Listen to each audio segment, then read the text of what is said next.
All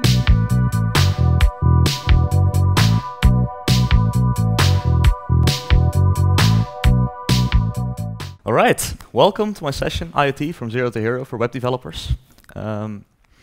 Believe it or not, but the background of this photo is what you get if you search on a stock photo website and search for developers. It's literally the text below that was a blonde woman with her team of developers, which is so absolutely brilliant. Does anyone know what this is called, this microphone? It's called a Madonna, and that's because Madonna was the first pop artist to use this in her performances. So every time when I go on stage, it was last week also at the conference where I had one. I feel like, pop star. You guys are my audience, so don't disappoint me. All right. So my name is Jongboom. Unlike most people here at GDG DevFest, I'm not French. Might have guessed that already. I live in Amsterdam. I travel the world a bit. My official title is Developer Evangelist for the Internet of Things. I work for a UK company called ARM. ARM is one of the littler known companies in the IT space that everyone uses on a day-to-day basis. So ARM develops processor architectures. So in every phone that everyone has in your pocket, there is a ARM processor core. Now, why don't people know about ARM and why do people know about other manufacturers? Well, ARM just does R&D. ARM's a small company, 4,000 people, of which 75% is a research and development engineer. So we design new processors, then we sell those designs to a manufacturer like Apple or Samsung that then actually puts them into a core and develops their actual processor on it. So we're a semiconductor company without any factories. Been doing that for about 25 years. I joined about a year ago, and during my introduction training sessions, I was told a little bit about the history of ARM. So ARM is always a company that's been focusing on battery-efficient designs. And when the first engineers in ARM were designing their first processor, and it was the processor that eventually would end up in the Apple Newton, the handheld first PDA from Apple 25 years ago, they knew they were making a power-efficient design, but they didn't realize how power-efficient it was. And it was only until one of the engineers accidentally cut a power trace on the board, and the board actually kept running on leak power. Which, if you've ever done anything with electrical engineering, it sounds highly implausible, but the theory is just so freaking amazing. But it's in our DNA, power-efficient designs. We'll be talking about that a little bit.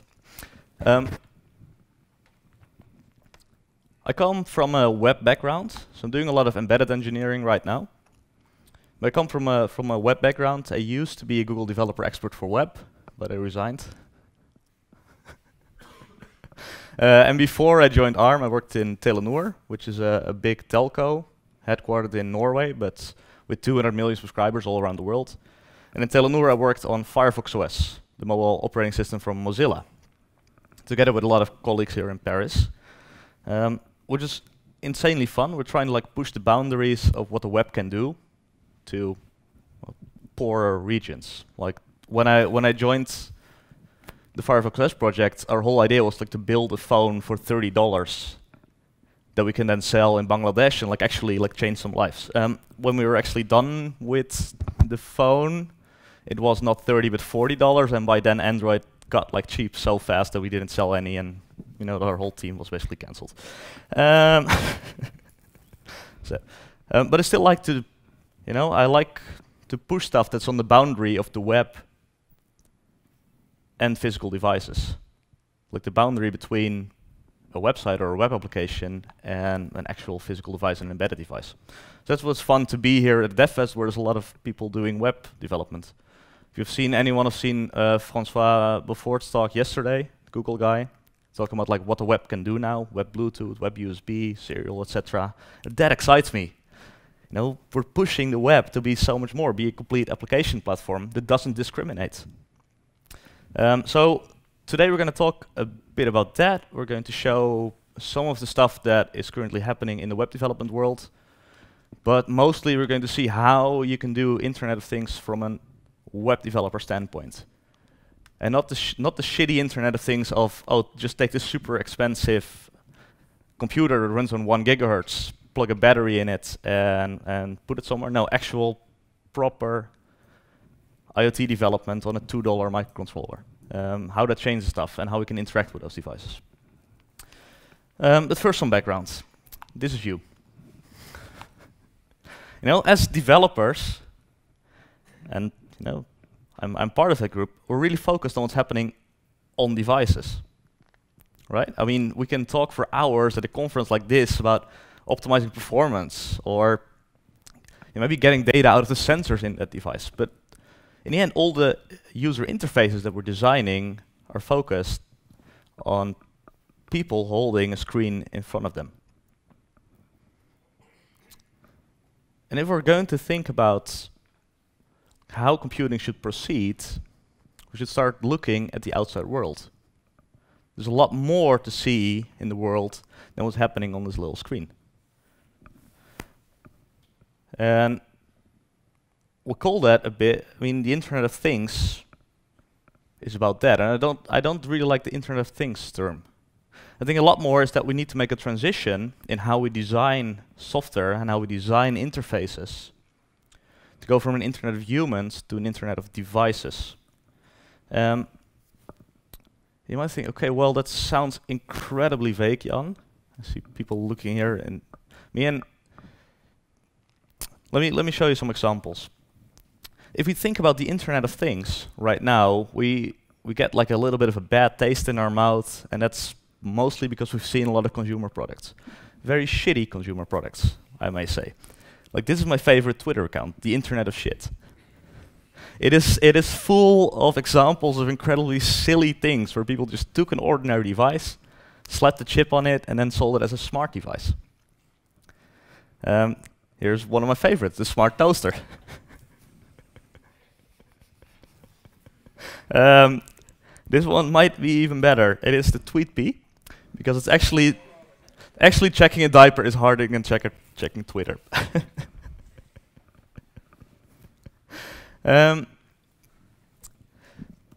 If we're going to see where Internet of Things is going to make an impact, it's not here. It's in a completely different place. And to arrive there, we need to ask ourselves one question, and that is, who is making decisions when it comes to actual IoT deployments? Not just for, playing around. Actual IoT deployments that are happening right now in the world. If you're looking at the Internet of Shit, you might think, well, IoT is in its infancy. We're just looking at, some smart products. Is that it? Is that what the Internet of Things is all about? And that is because we're looking at this from a developer mindset. We're at a developer conference. You've seen this photo already on the back of my first slide. We are all thinking, well, IoT, it's about computers, and thus we, the developers, are making the decisions there.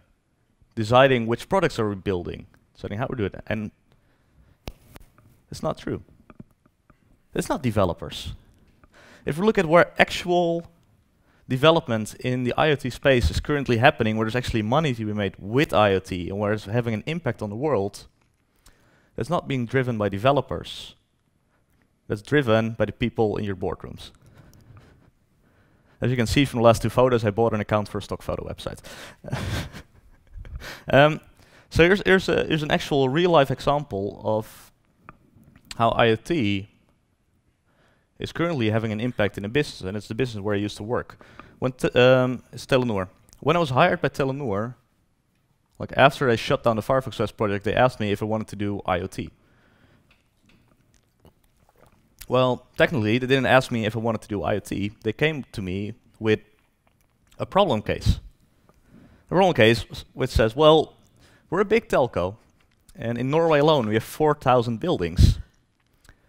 And 4,000 buildings means an awful lot of toilets that all need to be cleaned on a semi-irregular basis. So for them, they were looking at, well, so currently, we'll just say, well, in that zone, I want the toilets to be cleaned at least twice a day, and then the cleaning ladies would go there, clean it, be done. They saw that was inefficient.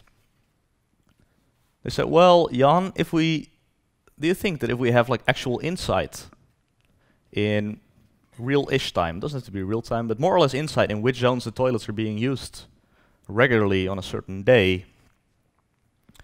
Well, that just means that we can use that to automate planning a lot more.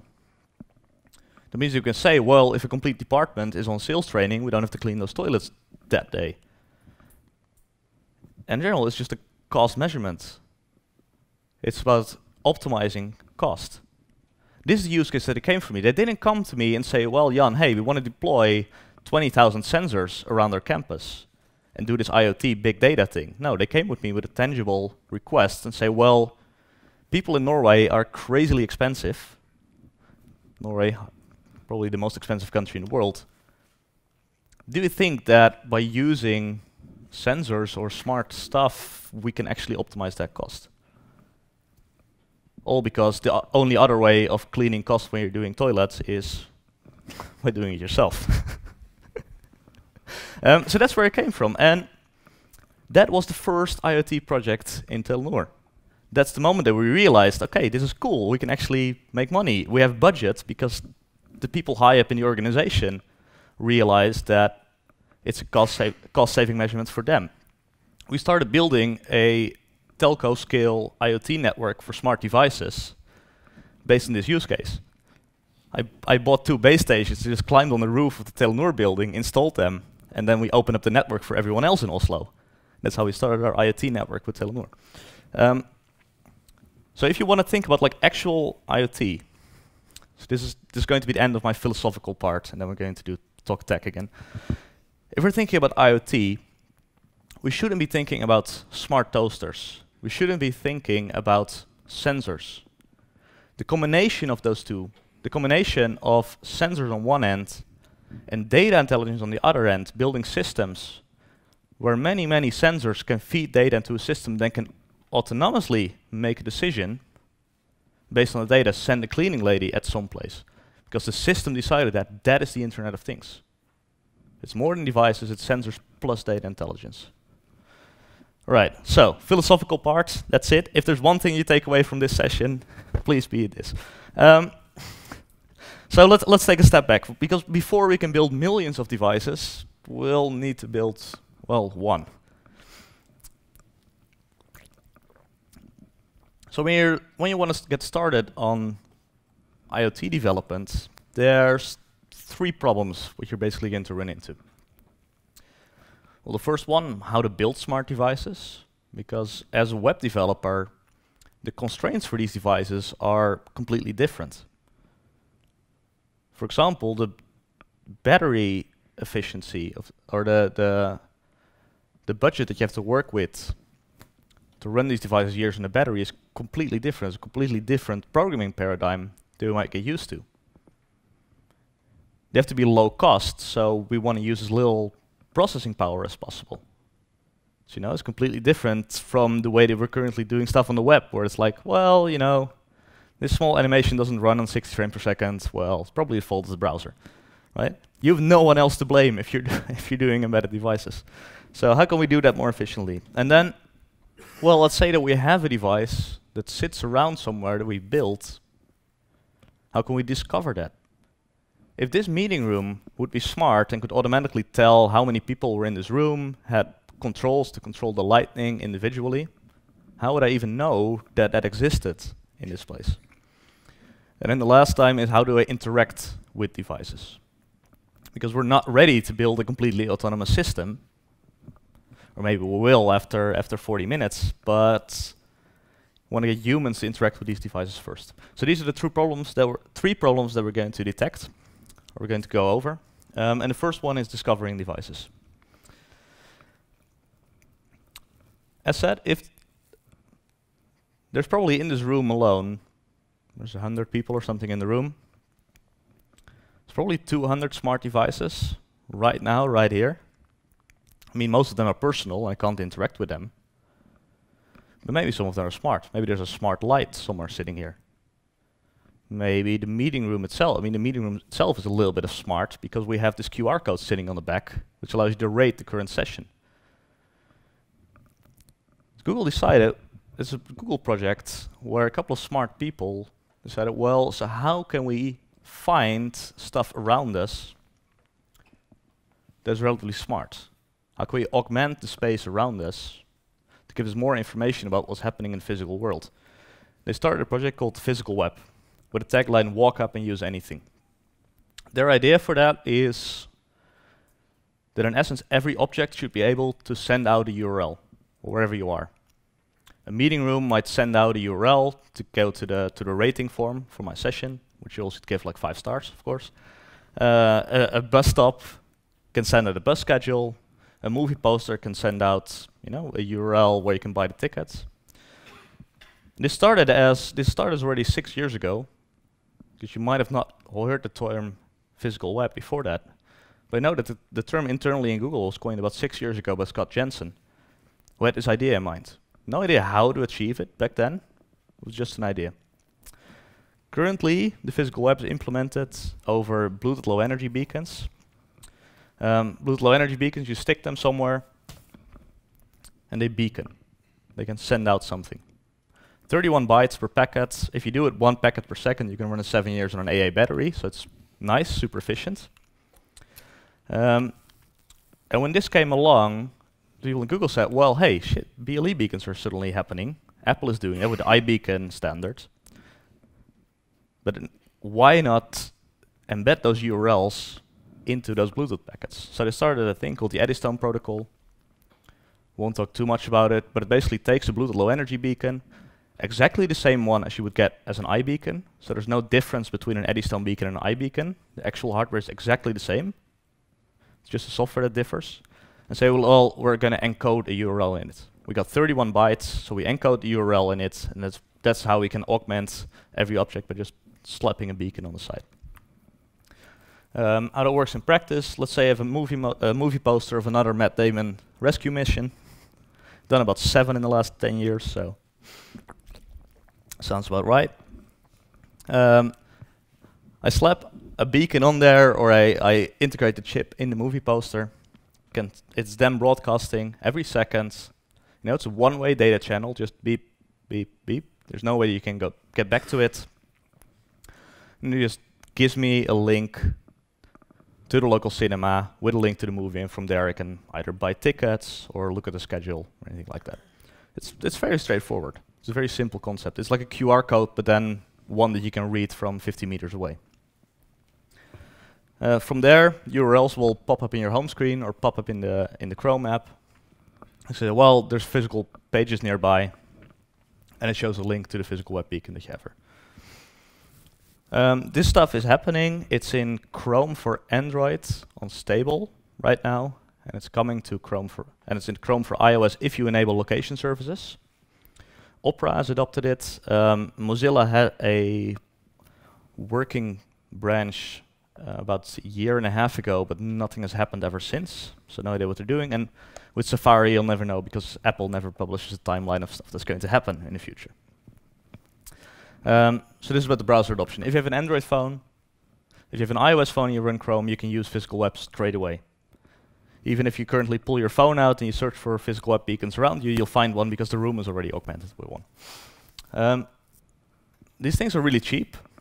The beacons that you can buy are retail from Alibaba, about $4. That includes the complete packaging, a little plastic case around it, and a battery, which is insanely cheap. And the chip itself often is based on a chip from Nordic Semiconductors. And that chip you can buy in single quantities for $2. Although you need to be really good at soldering to actually do something with it. So these are about the price points that we do. They're currently out there. It's cheap. It's really easy to just like buy a bunch of beacons, augment the world around you, get like a cool experience by doing it. The thing is that in general, it's a boring subject. That's why I'm not doing a 50-minute talk about it. Let's stop it after 6 minutes. Because, we got a URL, but it's only good for a couple of things, right? If I see something, if I see a smart device, I also want to have like an interactive way of like talking to that device. So these beacons that we saw are based on Bluetooth Low Energy standard. Bluetooth Low Energy, one of the ways that you can do that is the beaconing. So it just sits there, beacons out. But Bluetooth Low Energy also has a way of doing two-way interaction. In that case, the Bluetooth Low Energy sits there, beacons out, hey, I'm here, I'm here, I'm here, and I'm offering, for example, a heart rate service and a battery service. So the beacon sits there, spits out, I have this, I have this, I have this. If you have a heart rate monitor, it works in exactly the same way as an Eddystone beacon or as an IBeacon. Sits there advertising, I'm here, and I'm a heart rate monitor. Then under that, you got some characteristics. So under battery service, you might have a percentage and the capacity of the battery, and under the heart rate service, the current heart rate, and the maximum detectable heart rate.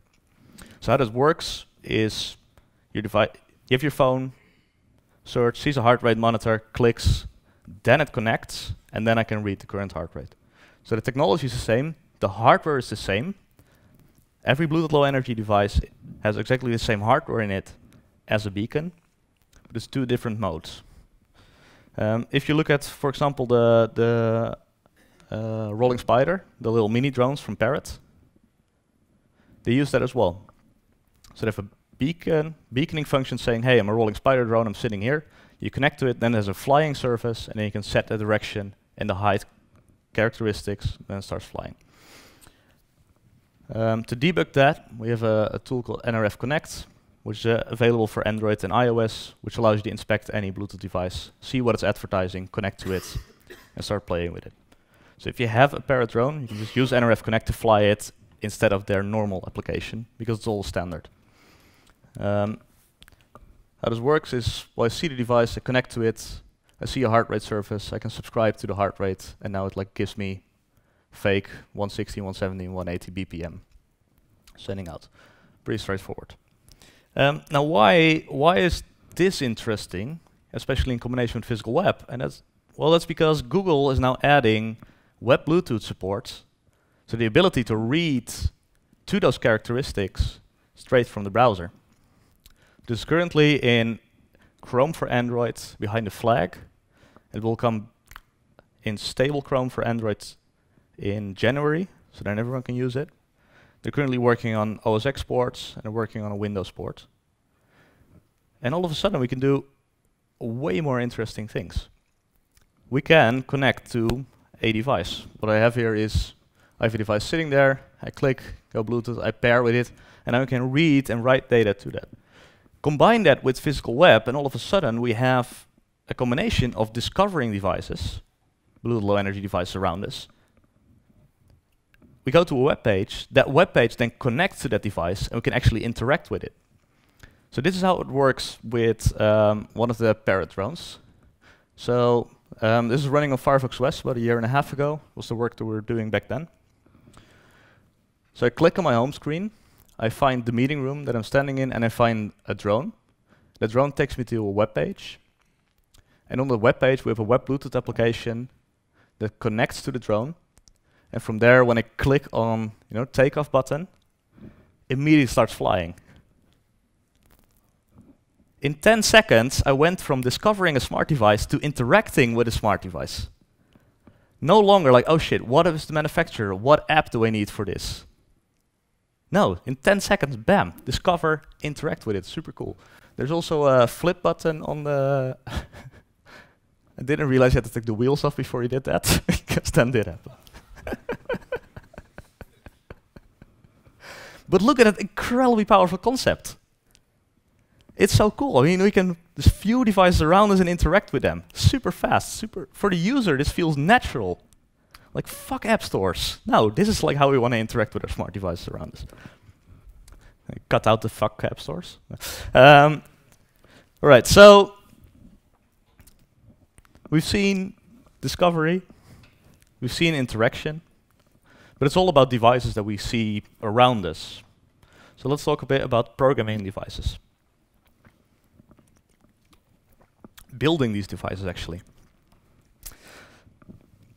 Often when I talk to people that are web developers and come, into physical web space or in the web Bluetooth space, they say, well, I can just get a Raspberry Pi 3, run Noble or Blino or one of the other Bluetooth Low Energy libraries on it, and then now my Raspberry Pi is a beacon, or now my Raspberry Pi is a smart device that has Bluetooth service on it. It's a bit of a... I don't think that approach is correct. And well, for this reason. This is the current consumption of a Raspberry Pi 3. This is actually without the Bluetooth service on, but doesn't really matter too much. You might think, well, 220 milliamp current, I have no idea what it even means. Well, let me show you a comparison. If you want to run a device 1 year on an AA battery, then this is the average current consumption that you can use. That is 1600 times less than a Raspberry Pi uses in idle mode. So if you want to build anything that runs for, more than 6 hours of a normal battery, or even for more than an hour on an AA battery, we need to go way, way lower, because there's no way we can scale this. If we want to do anything that's going remotely to a situation where we can say, well, this is like an actual prototype of a device that maybe in the future I want to take into production, we can't use application processors or full computers like a Raspberry Pi. So we're basically bound to programming against microcontrollers. Microcontrollers differ from application processors in the way that they don't have a memory management unit, which like 90% of the audience will now, whatever, dude. But it basically means that you can't run a full operating system on it. There's no process isolation. There's just a flat address space in which you can run your program. You're pretty much bare metal. It's a relatively pain to program against. A lot of the work on microcontrollers is C, C++, assembly, even if you're unlucky. And because of that, you write code that is relatively hard to reuse. It's code that it's written for a specific board or a specific architecture. So often you just you go somewhere, you buy a board from someone, you get some SDK, and then whenever you want to switch boards, you throw everything out and you start over again. If you look at it from a web developer's perspective, this is ridiculous. I love my npm install whatever left pad. Little joke for Node.js people. So in ARM we also realized that, and in 2009 we started a project to unify this over ARM-based microcontrollers, which is the Mbed project. And with Mbed we decided, well, so what if web developers were supposed to write microcontroller programs? So we started out first with an online IDE, so something in the browser where people just go to, say, well, I want to write something, so they don't need to install tool chains locally, cross-compilation, programs, IDEs. That allowed us to do code sharing, because if you have it in the browser already, it's already on our server, so you can say, well, cool, this is a cool library, publish it, send it out. And from there we started building a hardware abstraction layer so we can target a lot of boards in one go. This has grown incredibly. The chance is big that you never heard of it if you're a web developer, but we've got about 200 people working on it in ARM, on a variety of things that we do under this brand. We have over 100 boards supported. In our online compiler, we do 1.3 million compiles every single month, and that's the only thing we can count, because if people just, oh, well, I prototyped it a little bit, let's take it offline and develop it in my offline IDE, which is how I do it, we can't even track that. So we do a bit more than just writing software. We got like an actual proper story of going from idea to production hardware. So this is our wearable reference design. So if you want to do something with a wearable and you got the code written in Mbed, you can take our mechanics, our electronics, and go from there to an actual product. So it's a bit of the stuff that we're doing. If you want to develop on those, what you want to have is a development board. We'll be using that in a sec. So development board, for example, is this one. The actual chip on here, what we're programming, is this little black piece. It's smaller than my fingernail. And the fact that it's a big board is because we want to have a USB interface to easily debug. We want to have some headers so we can attach extra peripherals, etc. I'll use those in a sec. Another version of this board is the BBC Microbit. This little thing. This is a little computer based on that same chip, so it also has Bluetooth on board. that's been given to every kid 11 and 12 years old in the UK as part of their official primary school curriculum. So we get all the kids in the UK learning to program like in school. This is just super cool. It's 1 million kids that have this little board. It's super simple. I mean, it has a 5 by 5 LED grid. You know, that's your display. No super fancy stuff. It has 16 kilobytes of memory. Yeah, think about that. But it comes with a super nice ecosystem around it. So it has visual designers, a visual IDE, where you can just like drag blocks together, all in the browser. It comes with like learning material developed by the BBC for all these kids. So if you have a kid, grab one of those. You can buy them in single quantities for about 10 euros, more or less, from websites in the UK. There's a super large ecosystem around it. So what's cool here at the bottom, you have like connectors. So if you like the crocodile clips that you used in science class, you know, in high school, at least I did, you just like get a sensor, click it on, and now use that sensor. So it's super easy to teach kids like how to program against these devices, how to add new peripherals, etc. But it's a full board. It does the same as this, only a little bit more. So developing for Mbed is in C and C++. Sorry about that. It's not as scary as it sounds. I mean, I came from a web developer background. I managed to learn it. What helps is that we have a really large set of libraries and a very solid Bluetooth stack. So if you want to do something with Bluetooth, something with physical web, that's basically the way to go. One of the nicest things about our stack that we heard is that Google is actually using our stack to build their Eddystone reference implementation. So Google is building a bunch of Eddystone beacons and a proper Eddystone library that shows all their features from like all the types that they have, and they're doing it on top of our ecosystem, which is always cool. Now this talk was called IoT for web developers, and I see that like half the people are now lost because they saw C++ on the display. Here's some good news. 2 months ago, we announced experimental JavaScript support for these boards. The cool thing here is that it still runs in very little space. What you need is a development board with 64 kilobytes of RAM. You know, try running V8 in that. 512K of flash. And after that, you basically got the full power of the microcontroller underneath you. It's based on a project called JavaScript from Samsung, which is building a JavaScript VM for very, very constrained devices. And by building that on top of Mbed, we still have access to all the libraries that we have. So we have about 25,000 programs that are currently open sourced, built in our stack, including libraries, including our BLE stack. So we can use that to write JavaScript, to write actually the embedded side of our devices in a way that still saves us a lot of battery, that actually has good performance, super well tested, but still do it from a web developer standpoint. Just freaking awesome. I've been a big proponent of this. So if you have one of the boards supported, we have about 20 or 30 or something that we've tested. Here's a link. I'll put it on my slideshare afterwards, and we'll demo it in a sec. So coming back to this first slide, because that's where we started when I started talking about developing these devices.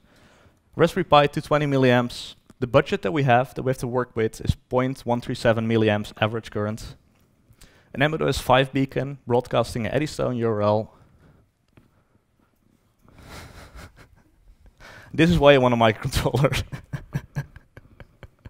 And that's something we can do now from JavaScript as well. So the actual JavaScript runtime is slow. It's really slow. It's 70 times slower than C++. But because we only have to be awake very little time, and we're really aggressive in our sleep schedules, and we've optimized that in the last 6 years, we can get similar numbers even if we're writing JavaScript here. All right, so let's build some demos. Let me mirror my display. So what I have here. First, because I want to show you a bit of how writing for Eddystone works and web Bluetooth. What I have here is a NRF 51 board. It's slow, 16 kilobytes, 32 kilobytes of memory on it, a little bit of flash. I have my Android 6 phone here. And let me mirror display.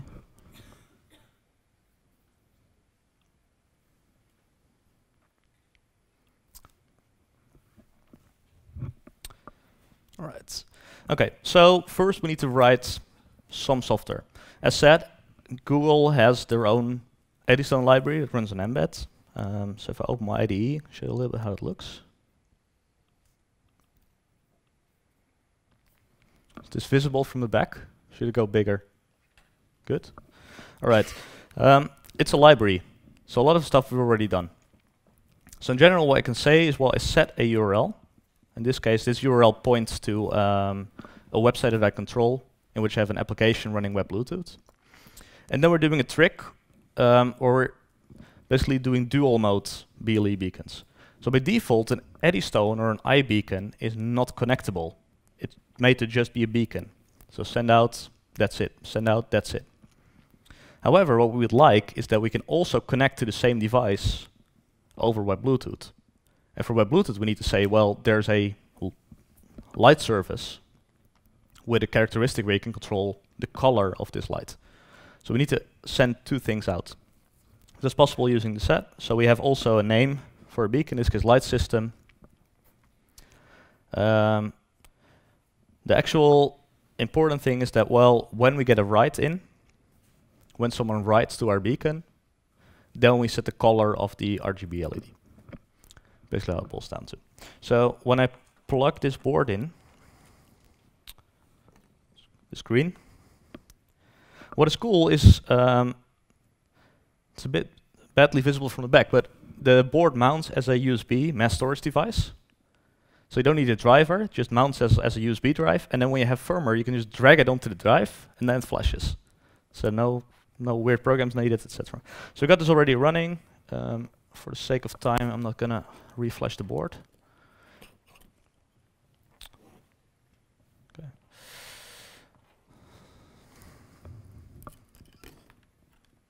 Okay. So green at the moment. So when I go over to my Android phone, there's the NRF Connect app, which you can use to debug things. So when I search, I see a couple of things. So this is the interesting part. If you, it depends a bit, sometimes it doesn't, sometimes it does. So you see it alternating between a physical web beacon and a normal Bluetooth device. And that's a dual advertisement mode. That's cool. So I can connect to this device. After connect, it discovers the services. I have a light service, and I can write to that. So I can say, well, the new value of this thing should be FF0000, hex value. So in this case, red. Red, woo! Yeah, if you thought this was cool, we're gonna see a lot more. So set it back to green. Let's restart it just to be sure. The Bluetooth stack in Chrome is a little bit buggy. That's also why it's not stable yet. So when I drag down in Chrome, it says physical web pages nearby. I tap that, and then I'm gonna find the room here. It's the first one, and the second one is the URL that this beacon is sending out. So when I tap it, opens a web page. From there I can tap connect. So this takes a couple of tries. Okay, here we go, light system, I pair it. Now it's connected, and now I have like a grid, and when I tap it, now I can change the color of this thing. See how cool it was? No app required, just searching around, finding a device, pairing with it, and the pairing step's gonna be removed in the near future. And from there, now I can control this device.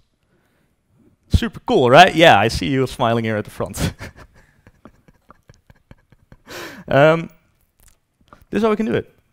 Small application, already tied. All the code that I run on this thing is basically libraries. I got a library for the Eddystone stuff, I got a library for the Bluetooth stuff, I got a library for the LED, all being written. So the actual code that I wrote is just some boilerplate to start up the board. That was the C++ part though. Now let me show you something cool with the Microbits. So the Microbits have also Bluetooth Low Energy chip in them. I'm gonna do this on my computer because my phone, I don't trust my phone on this. So what I can do is start a Node.js server. do that here. Now these microbits have an accelerometer in them. And an accelerometer measures the force being applied on the device. So when I'm holding a device like this, on the z-axis, there's basically force being applied of about 9.81 meters per second, which is gravity. That's because I'm holding it back. So I can just connect to this device and then plot those values on a graph, and that way I can like see more or less what my device is doing. So when I plug this device in, see, it runs on a normal battery. I put it down, stabilize at about 10. Now, let me show you a cool trick. So when I apply force to this, for example, put it up quickly, you can see that straight away. Now, what I think is the most interesting part is that when I drop it, it's 0 for a while, and that's because, well, there's gravity pulling it, so nothing is holding it back. That's cool. So then I figured, well, there's like a couple of things that we can like do based on this. So when I throw it in the air, you basically see a spike up, then a couple of times 0. I figured, well, you know, let's put some math in there. Let's throw it up. You can tell me like how much it free fell based on that. This is like a throw your microbit in the air game. Really cool. This is just by measuring like how long there's basically a force of 0 on the z-axis and implying that. Now from there we can do more interesting things, because I figure, well, if we can detect when a device is falling and when we throw it up based on the spike that we do with it, well, if we did 2 devices, take a couple of seconds before that pops in. So now we got 2 devices sitting here, and I do stuff with them, like but differently. I can see that in my graph pretty clearly, right? So then I figured, well, from here we can basically, if we do this, we can visualize whatever we're doing with these devices. So when I juggle with them, you can see which one was down first and then which one was down after that. So in this case I only threw number 2. I do that a couple of times. We basically have a juggling visualizer straight in the browser. Yay!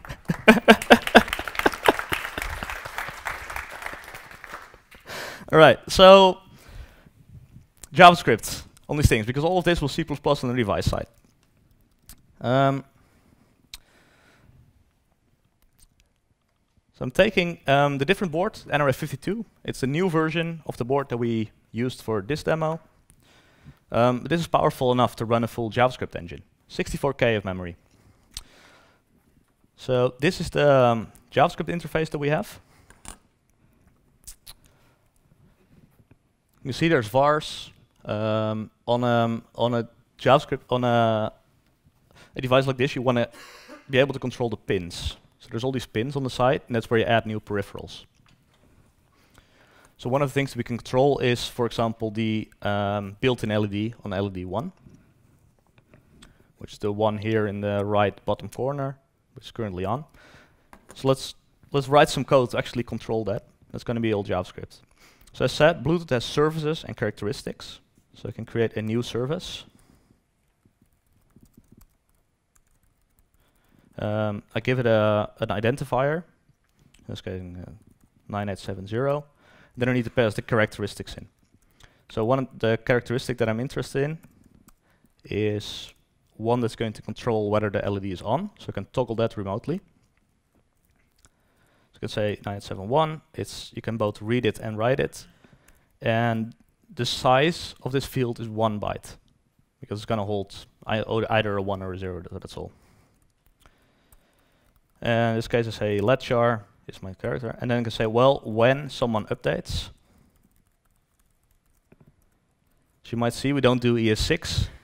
We don't have the arrow functions here. So let's say when updates, then I'm going to do something.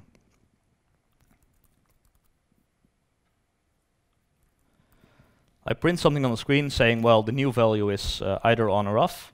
Then I write to the LED, I either toggle it on or toggle it off. So I enable the circuit or I disable the circuit. I can advertise it.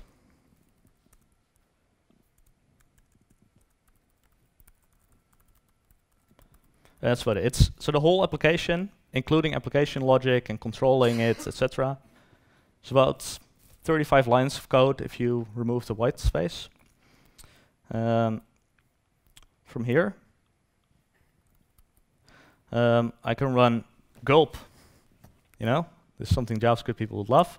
In this case, we grab all the JavaScript, make a blob out of it, compile it into the program, and then we get a hex file. Build out. So I drag this hex file onto my board. It's a little bit small for people in the back, but so I drag it on. After that, it sees, well, this is new firmware, and it starts flashing. And at this point, it's flashed. So when I go back to my Android phone now, go to NRF Connect,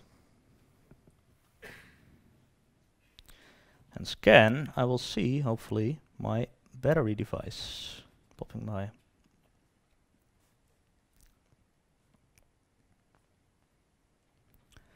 And if not, it's totally not my own fault. Okay, here we go, battery device. So it's sitting here, this device, running JavaScript, currently being visible in NRF Connect. When I connect to it, and let me refresh services.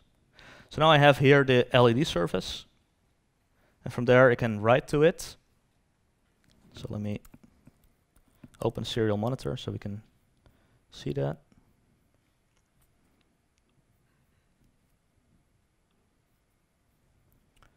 It's a little bit tiny, I'm sorry, but to live with that. So let's say that I write 01 to it.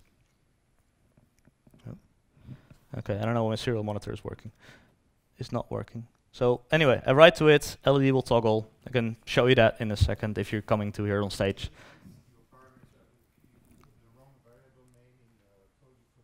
Ah, okay, so that's my bad. Okay, never mind. All fine. I'm going to show you that this is something you can run on your own Nordic semiconductor board. It's a full JavaScript stack. You can run everything you want on there completely in a way that you would normally do embedded development, which is just like insane for me. Combining those things, right? Combining both, combining both physical web, web Bluetooth, and the JavaScript VM that we have here. We can write a complete end-to-end application running on a real microcontroller that's really going to run more than 1 year on a battery. An actual way of discovering that device, and then actually a way of interacting with that device end-to-end in JavaScript. And that just, holy shit. You know, that is cool. You know, in the past we had JavaScript in the browser, and now we got JavaScript on freaking devices. We got discovery, we got everything running here. That just super excites me. Like for me, getting into hardware, trying to actually hack stuff on real things that I can like tangle in front of me, where I can plug new peripherals in, just broaden my world. It's been freaking amazing. You know, for me, this journey started about 2 years ago at a hackathon, where I just got one of those boards for the first time. I played around with it, started doing things, and the greatest sense of satisfaction that I had ever since like writing my first program, where basically said, what is your name? And then, hello, Jan, was a couple of months later, half a year later, when at the end of 2015, we actually produced our very own first hardware in a factory. You know? And that's what this path is leading you to. Like, start toying around with it, start hacking, start doing crap. You know, with your hands, not just in this computer. And yeah, so this was the first factory sample that we got out of the factory, and that was just freaking insane. One of the best feelings of my life. So with that, I hope you guys are all going to buy one of these boards. They're really cheap. With that, I'm going to leave you. Thank you all.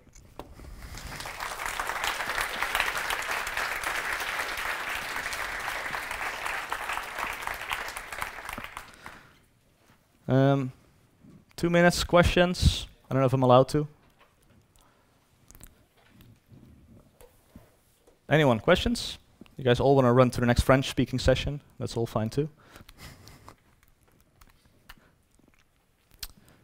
All right, in that case, I'm going to be around today, so hit me up. You can see everything that I'm working on. And thank you all again.